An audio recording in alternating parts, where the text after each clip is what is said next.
अब वेडनेसडे का दिन है, एक इंपॉर्टेंट सेशन हमारे अब इस हफ्ते के सेकेंड हाफ में ध्यान रखिएगा, एक्शन पिकअप होता हुआ नजर आएगा। तो डेटा पॉइंट्स, यहां के डेटा पॉइंट्स यूएस के क्लोजली मॉनिटर करे जाएंगे और उस कड़ी में हमारे सीपीआई इन्फ्लेशन के आंकड़े आज शाम को आने हैं।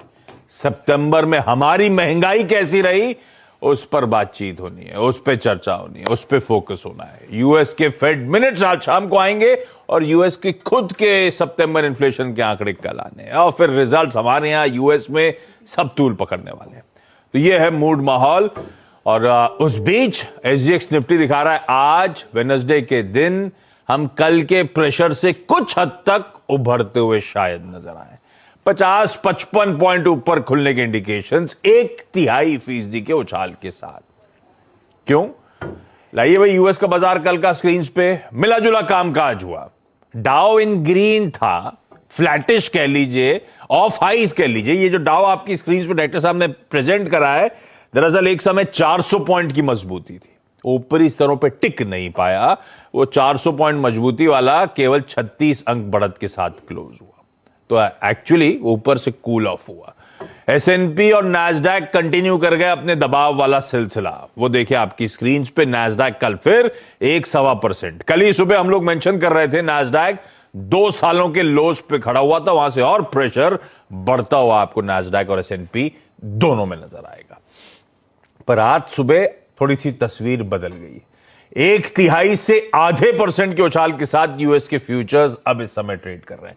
ये जो यूएस में कल का दबाव था, हम दरअसल 1% अक्रॉस बेंचमार्क प्रेशर डाइजेस्ट करके गए हुए हैं और उसके सामने डाउ तो ग्रीन में क्लोज हो गया और आज सुबह फ्यूचर्स मजबूत नजर आ रहे हैं। इसीलिए आप देख रहे हैं एसजीएक्स, इसीलिए देख रहे हैं एशिया में मिला जुला कामकाज। ऐसे में ग्लोबली मूड मॉल है कैसा? नीरज जी बगल में बैठे, इनसे बातचीत होनी है। कैसा मूड भाई?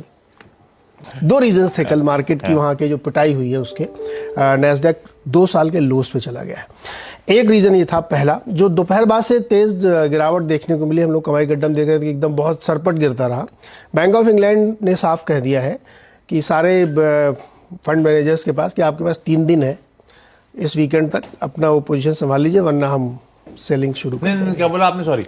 बैंक ऑफ इंग्लैंड ने, आपको याद होगा, बीच में इंटरवीन किया था कल फिर कर रहा है काउंटर संभालने के लिए। कल भी तो कर रहा है सेकंड नहीं, टाइम। उन्होंने कहा कि अब बंद 3 दिन बाकी हैं केवल। हाँ, तो जो भी पेंशन फंड्स हैं, जो भी हैं, वो अपनी पोजीशन जैसे ही उनको बनानी बना लें, उसके बाद से सब कुछ नॉर्मल होगा जैसे पहले था। तो करेंसी गिरे चढ़े हमें कोई मतलब नहीं, इंटरवेंशन नहीं होगा, खत्म।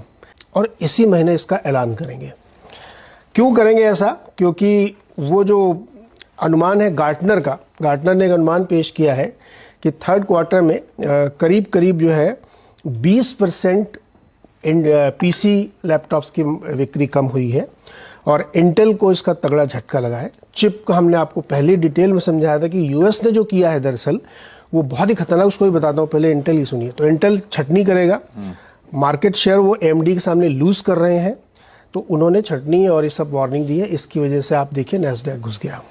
अब चिप में क्या प्रॉब्लम साइड बाई साइड चल रही है कि यूएस ने इतने सख्त नियम बना दिए हैं कि आप जो चिप बनाने के लिए मशीनरी चाहिए वो आप एक्सपोर्ट नहीं कर सकते। तो चाइना के खिलाफ इन्होंने ये कदम उठाया, तो उससे अपनी कंपनी को नुकसान हो रहा।